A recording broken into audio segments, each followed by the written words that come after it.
Well, here we were thinking that the Cashman Boone press conferences were going to be your regular run of the mill end of the season boring press conference, but lo and behold, Cashman and Boone don't seem to agree on something, and we're going to tell you what that is on an all new Locked On Yankees.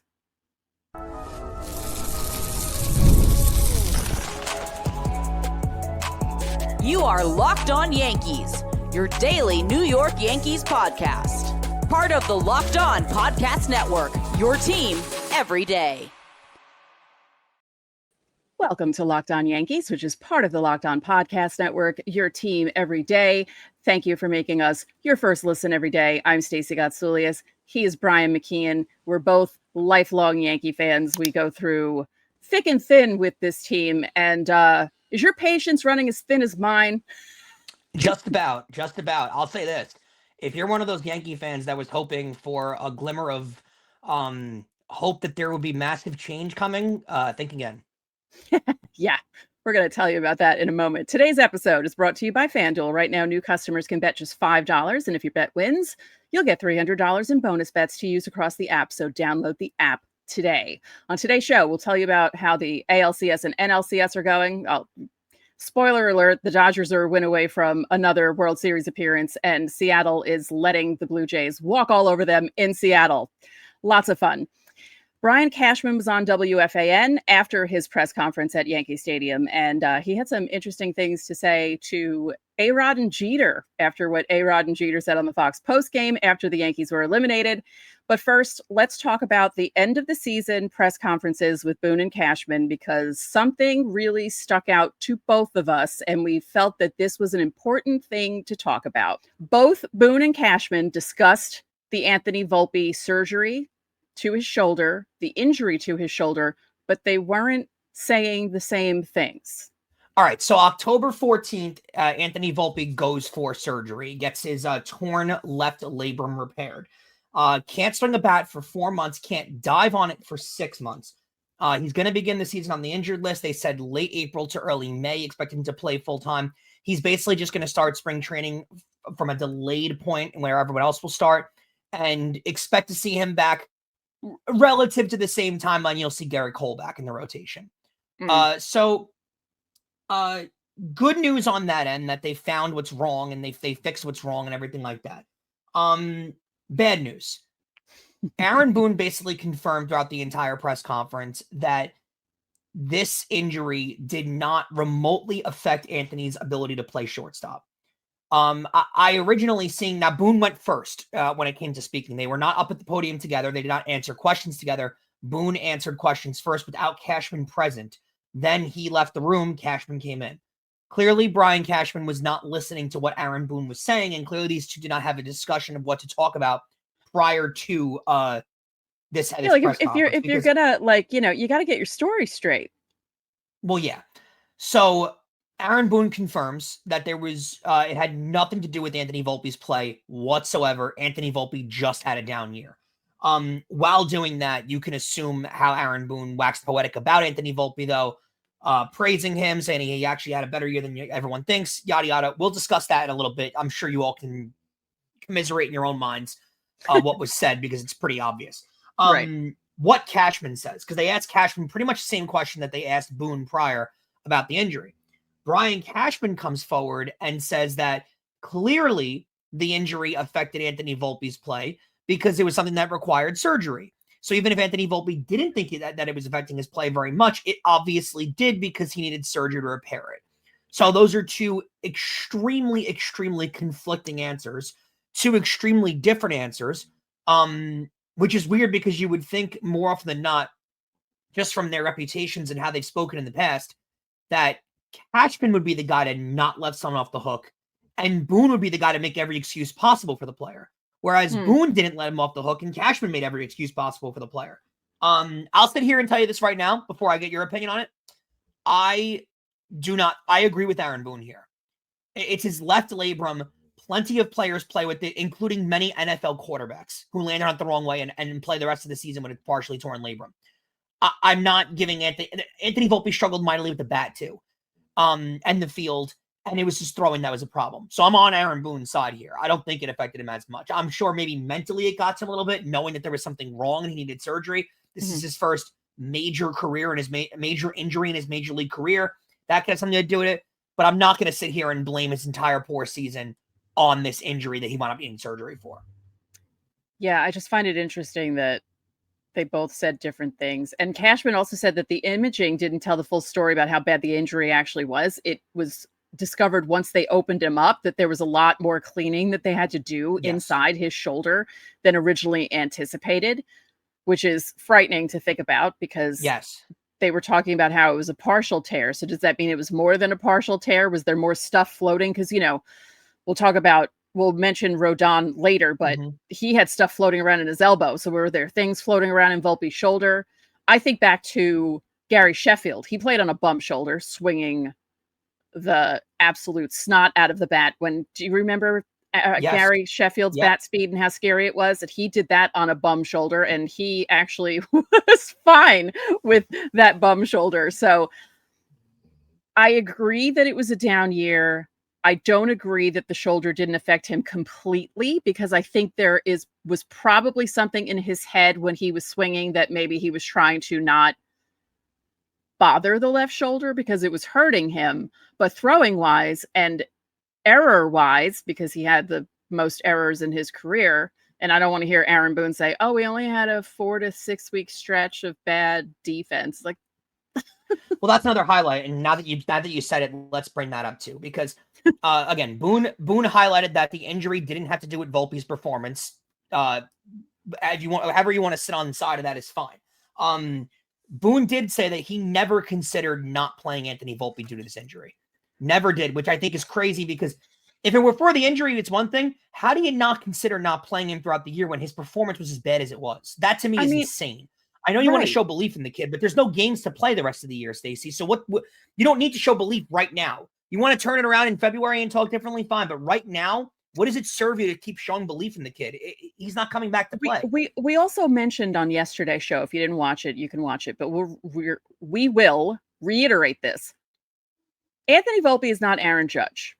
There were guys who could have stepped in for Anthony Volpe and played for him and played just at the same level. Maybe a little bit above of what he was playing. It wasn't like you were losing Aaron Judge in the lineup. It was Anthony Volpe. If his shoulder was this bad, he should have had the surgery right away. Yeah, agreed completely. Now also another point. When asked a question about Anthony Volpe's fielding, Boone did cut the reporter off and say, realistically, the fielding was an overblown point.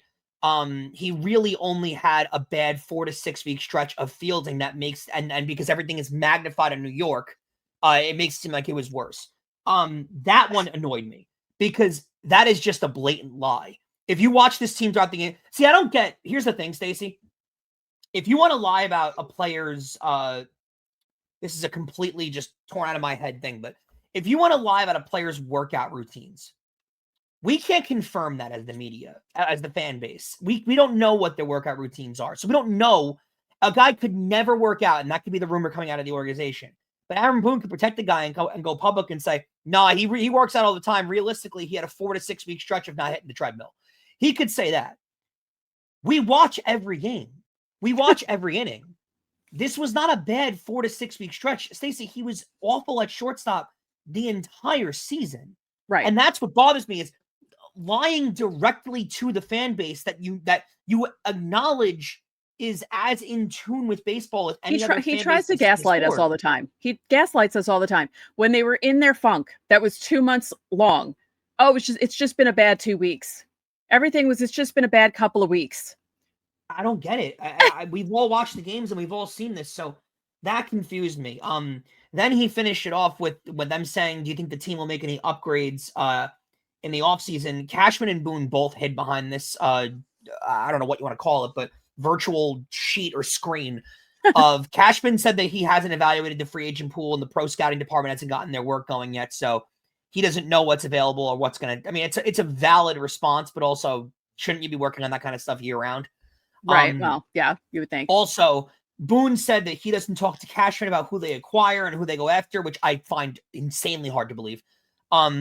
So Boone doesn't know anything, but Volpe is, quote, right in the mix to be the starting shortstop next season, which means he's going to be the starting shortstop next season. Yeah. The only question I would pose is, it sounds like from all accounts, Caballero is going to be starting on opening day, because they did confirm Anthony Volpe will not be starting opening day. What if Caballero's hitting 350 through the first month of the season? Yeah. Then what do you do? Are they gonna take him out because they love Anthony Volpe so much? Yeah, exactly. So that was a little weird to me. I want to bring up one other point that really, really bothered me with this whole press conference, whatever you want to call it, between the two of them. And this is an Aaron Boone thing. Aaron Boone goes up there and says, when you look at the start of Anthony Volpe's career, it is basically the same start to a career as Dansby Swanson, who is now one of the top shortstops in all of baseball and just got a massive contract from the Cubs and, helped lead that Cubs team to the success that it had this season. Here's why that bothered me, Stacey, because I'm a very well-versed baseball fan. I know pretty much what's going on around the entire league. And I heard that quote, and my original thought in my head is, I know, Swanson played most of his career with the Braves, so maybe I'm not as adept on his numbers and I'm not as familiar. Did he get off to an awfully slow start to his career and then pick things up? I find it hard to believe that a guy at 3 years to his career struggled and then got a $180 million contract, but whatever. So I went to Baseball Reference and looked up Dansby Swanson's numbers. And quite frankly, it's not remotely close to Anthony Volpe. Swanson's numbers are so much better than Volpe's ever were. That annoyed me too, because again, blatantly, these are facts, Stacey. These are numbers. You can't, BS your way around this. He just blatantly lied in the press conference. They're basically the same player. Stacey, they're not close. I know you have the numbers to pull up. Why don't you pull up Swanson's numbers first, just so we can get a peek at these? And let me just make a point that this is actually from Fangraphs, because it's funny that you brought this up, because I saw this. Someone posted this on Blue Sky, because as soon as Boone said this, they were like, what is he talking about? So here is Swanson's. Look at the rookie year when he gets called stats. up, 302, 361. Notice the on-base percentages, 361, 312, 304. The common theme, none of these are below 300. So we'll get to that in a second. Right, but he also only played in 38 games in that first season. But look at the on-bases the rest of the year, the rest of his career. 312, 304, 325, all really good. These are all from, and look at the games played, all these games. He plays the entire season, gives you great slugging percentages, the whole nine. Let's go to Anthony Volpe's first 3 years. On base, 283, 293, 272. Remember how I said all of those years for Swanson are over 300 on base? None of them are over 300 for Anthony Volpe. Now, Volpe plays in a lot of games. I'll give him that. Look at the batting averages here, Stacey. His slugging percentages for Swanson, who, by the way, is not a power hitter, all over 400. Volpe's all under 370. But we're not even close. The on-base percentage is just 270. He finished with a 272 batting average. And that's my problem, Stacey. On-base percentage, sorry. Well, that's the thing. Yeah. Right there, leave that in, please. Don't edit that out of the show, because 272 would be, for your top prospect who's supposed to become a superstar, 272 is like, I hope he's better next year. If Aaron Judge hit 272 next year, you'd be like, what happened? Right. And this is his on-base percentage, Stacey. Yeah. And I'm not comparing the two players, but that's what's so crazy is you're thinking 272. Oh, his average. Oh, wait, that's not his average. That's on-base. That's a problem. I'd be happy with his average being 272. I'd be thrilled if he could get it up to 272. The WRC plus is the last stat that I want to get to, comparing these two players. Here is just a rundown of Swanson's last 3 seasons. 115, 99, 117. Go to Volpe's. Oh, whoops. There we go. 83, 87, 83. It's not close. They're not close to the same player. Don't forget, subscribe to the channel, hit the like button on our videos, hit the notification so you know when our videos go up. You can also join the Locked On Yankees Insiders Club for everyone who's watching and listening, or listening mostly. Description. There's a link there. Click on it. If you're watching, QR code, use your phone to activate the QR code, and you can join the Insiders Club that way. You can send us questions, comments, reactions to any kind of news. You get top priority on Fan Mail Friday. A note about that.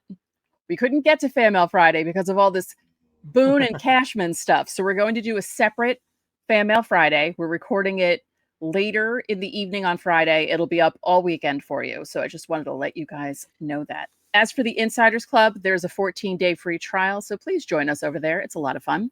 Coming up, Brian Cashman didn't like what A-Rod and Derek Jeter said about the Yankees after their ALDS exit, so we'll talk about that. And we'll get through some more comments from Cashman and Boone and injury updates, because there was a surprise surgery for a Yankee player that we have to talk about next.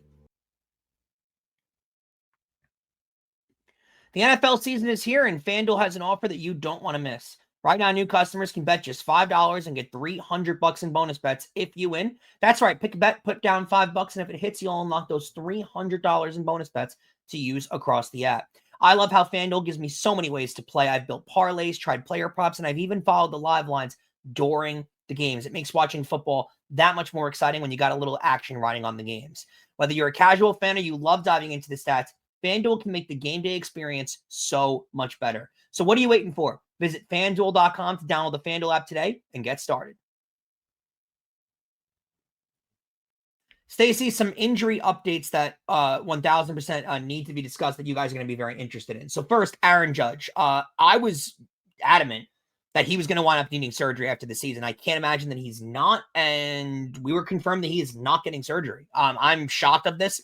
It looks like he's going to have to go through regular rehab and kind of take a little time off the shoulder, throwing wise, which is what he normally do. Elbow. Yeah. I don't know why I'm just at the shoulder on the mind. But yeah, it is the elbow. He is not going for surgery. Again, that velocity was down throwing the ball in the postseason, and I hope it's here's the thing. If he needs surgery and they're going to go the whole Masahiro Tanaka route of, hey, let's hope it doesn't tear, get the surgery. Just get the surgery and come back in July. I'd rather that. But they're saying he doesn't need it, so we'll go with that, right? I think if he needed it, he would get it, because he said he will not require surgery. If they think that he could rehab and strengthen things, then I think they know what they're talking about. Because I don't think a guy who needed surgery that came completely out of nowhere, Carlos Rodón, underwent a procedure to remove loose bodies and shave down a bone spur in his pitching elbow. Yeah. That's kind of scary. He will not throw for 8 weeks, which is not concerning because he likely would not have thrown for 8 weeks regardless. I mean, maybe he would have had a long toss here and there, but he was not going to be throwing a baseball pitching wise for 8 weeks anyway. He could be delayed at potentially a couple of weeks. It really is going to depend once he gets into spring training. He could be a few weeks behind the other guys, but they don't seem to be too concerned about all this. It's interesting because I found out about Rodón because someone had, quote, posted River Avenue Blues talking about him having surgery. And my friend Lucas had posted a shot from, I think it was Baseball Savant, and it was max release speed in miles per hour. And you could see how the numbers went really down in September and into October in the playoffs for Rodón, because he was keeping track of that for the year because he noticed that things were happening with him. So he wasn't very surprised that this happened to Rodón. Yeah. Well, a little bit concerning, but not. I just find it crazy that there was never a report on an injury, and then all of a sudden we find out he got surgery. Right. But he should be fine for next year. It was loose bodies and to shave down a bone spur. So it wasn't like a structural ligament issue like that. So, he won't throw for 8 weeks. Let's call it cosmetic to end, basically. And so he'll be potentially delayed a couple of weeks to begin the season. So you're going to see a lot of guys coming back April, May, and June. Yeah. The Garrett Cole news. He's scheduled to start throwing lightly throughout the offseason. He was throwing. I saw a video of him at the stadium. He will not be ready for opening day. They did confirm that. But he will be throwing off a mound at the start of spring training. He will likely be a few weeks delayed, but they're not going to give us a set timeline yet. Expected to be early May that he's back. Probably missed the first month of the season. Yeah. But he will face live batters at some point in spring training. So he will appear in a spring training game. That is pretty cool to see. So they should have Garrett Cole back for most of the season, which is a positive. That pitching rotation could be filthy towards the All-Star break. Right, because Clark Schmidt is expected to begin his throwing program in mid-December, could return in the second half of 2026. So if someone's having a down year, having a down year and they want to insert him into the rotation and have a fresh arm, there you go. Well, that's good for everybody. It keeps the competition going. There's always someone breathing down your neck, which I think is a good thing. Mm-hmm. So after the press conferences at Yankee Stadium, Brian Cashman appeared on the afternoon show on FAN. So that's Tiki and who's on with Evan. Tiki? Is it Evan? Okay. So Cashman was talking about A-Rod and Jeter after the Yankees lost to the Blue Jays in the ALDS. A-Rod called the 2025 Yankees one of the worst constructions of a roster I've ever seen, while Jeter defended Aaron Boone by implying he isn't the one making managerial decisions. And Cashman didn't like that too much. Here's the thing. We discussed it. I thought A-Rod's comments were a little overblown. Yes. It's not one of the worst constructed rosters ever. Like, that's a little ridiculous. Because the worst constructed roster would not win 94 games in the AL East. However, Brian Cashman, who preaches that he's not concerned with outside noise, addressing a post-game show. They probably brought it up because it's two former Yankee players who played under him who were calling him out for things. That's what it is. Like, he wouldn't care if David Ortiz said something like this, but the fact that it's A-Rod and he has a history with A-Rod and Jeter, he has a not so great history with Jeter either. Like, there were some things happening back in his career. So I expected a total just Brian Cashman dodge out of the way kind of reaction to this. And he went full at it. Yeah, no, this is what he said, because this is what he said about Jeter's comment about Boone. It's not true. Clearly, they don't know.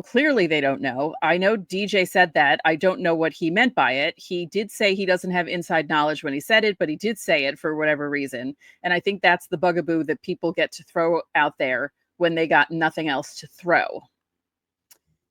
He also said, there's always the boogeyman of other people are making the calls, analytics. People like to throw that too, Cashman continued on FAN. And none of that is accurate. Which I find strange because everybody kind of acknowledges the Yankees are one of the more analytical teams in baseball. Plus, they make decisions like bullpen guys based on lanes, which is the most analytical way to approach a game ever. So I don't know how he's going at it with that argument. It's a little strange. Yeah. And he said he talked to Jeter, and Jeter kind of explained himself to him. So they're okay, but he's not going to call. I'm glad they kissed and made up. He's not going to call A-Rod, though. No. Now, this is what Cashman said in the press conference about front office versus manager. He said, it's our job to put together the talent and provide the team. It's their job to decide the lineups, who to put in the rotation, who's coming in from the pen, etc. So basically, he's saying that the calls made from the bullpen are all Boone's fault, and that the analytics department and him have no say in anything. It's all Boone. He's just throwing it upon Boone.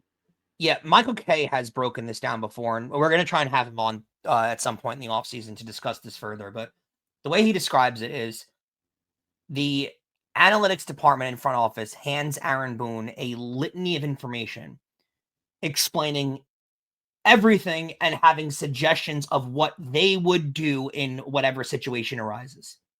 Basically saying, this situation comes up at this point in the game, I would use Tim Hill to attack these batters. Aaron Boone follows that.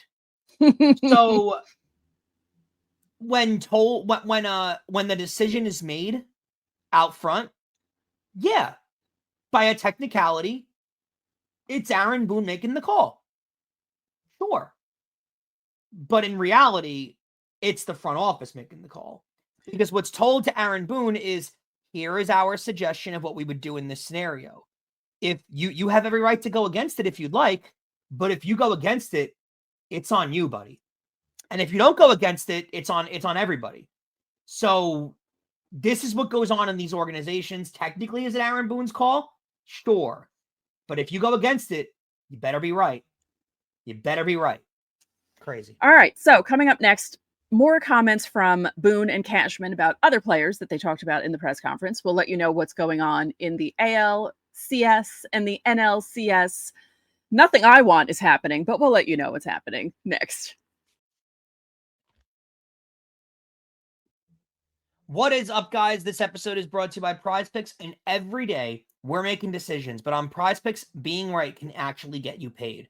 Don't miss the excitement of this football season with PrizePicks, where it's always good to be right. Playing PrizePicks is such a fun, simple way to add more excitement to football. You just pick more or less on player projections like Josh Allen's passing yards or Saquon Barkley rushing for a touchdown, and you're in the game. Now, I love how quick it is. You can make your lineup in under a minute, and my favorite part, PrizePicks just added the stacks feature. So if I want to ride with a player, I can select their passing yards, rushing yards, touchdowns, all available in one lineup. And the new injury reboot feature, if your player leaves early and doesn't return, it'll never count against you. Download the PrizePicks app today and use code LOCKEDONMLB to get $50 in lineups after you play your first $5 lineup. That's code LOCKEDONMLB for $50 in lineups after your first $5 lineup. PrizePicks, it's good to be right. So, Stacey, we will discuss all of the miscellaneous news that did come out of the press conference throughout the week coming up. There was other little stuff that did come out of this. We will break down every question for you guys. We just obviously could not have enough time to go through an hour-long press conference in a half-hour show. Wouldn't have been possible. Cashman said that for Jason Dominguez, they expect him to play in left field, and he will participate in winter ball. That is their plan. But he will be a future left fielder. They are not planning on moving him to center field. I find that a little odd. We will discuss that next week. They view Ben Rice as a full-time first baseman. That I think was really big. That will be discussed too. He is a true middle-of-the-order hitter, as Aaron Boone suggested. He will be the 100% the opening day first baseman, and they do not. They said that he could be a potential nice third catcher, but it seems like they have basically settled on Ben Rice as a first baseman as a major leaguer. I find that odd that he caught for a good part of this year, but that's their decision. Spencer Jones. They said that Spencer Jones put himself in the conversation to be a Yankee in 2026, but it also depends on what they do this offseason with the outfield. Again, I think they're just trying to not. I can't imagine that they haven't discussed offseason plans yet, and even if it's at a very minute level, they had to discuss this stuff yet. It's got to be just they don't want to reveal. They don't want to tip their hand to anybody. Of course, that makes sense. And then Cody Bellinger.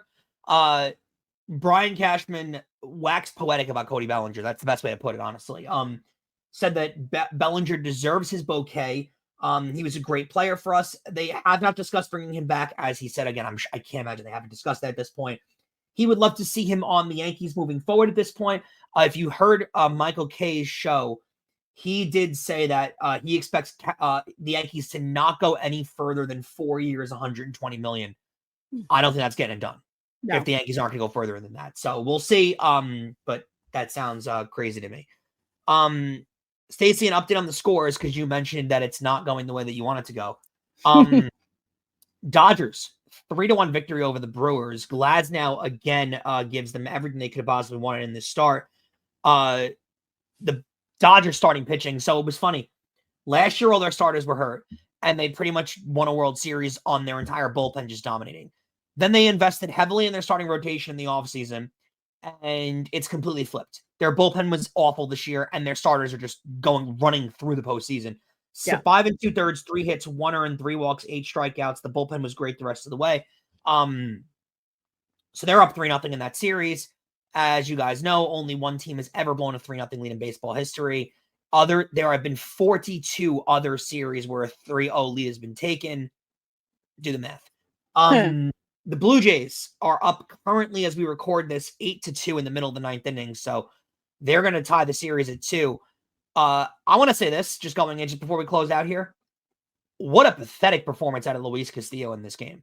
I mean, he gets that massive contract. They trade a ton of prospects for him, bring him over to have big starts in games like this. The Mariners could have essentially closed this series out by taking a 3-1 series lead and having game 5 at home tomorrow. And instead wind up having Luis Castillo wet himself on the mound. Was just awful. I can't get over how bad this was. And Max Scherzer turned the clock back and was excellent in this game. Yeah. The corpse of Max Scherzer. It was like the last blip on a EKG screen. Like all of a sudden he's pitching great. Like Max Scherzer of 2015. Yep. He was unbelievable. So yeah. That series is a whole brand new ball game at this point. It is wide back open again, and the Blue Jays are guaranteed to have another game in Toronto at this point. Yep. It's a best of, what is it? A best of 3 from now on. Yep. So crazy. Anything can go, but we'll see how that works, because what if this is the kind of series that the Nationals Astros was, where the home team doesn't win and the Mariners are able to win in 7 games in Toronto. That would be incredible if that happened. It is wild, though. That would be the Mariners incredible. look like a different team at home. Yeah, it's weird because Toronto's good at home, the Mariners are good at home, and right now it's not. It's got to be a pressure thing. Maybe just trying to perform in front of your fan base. Maybe. Plus, it's the first time they're back in the ALCS since 2001. That's a long drought, and they know the crowd is hungry for this, and they're just not giving them anything. So, yeah, we'll see what happens.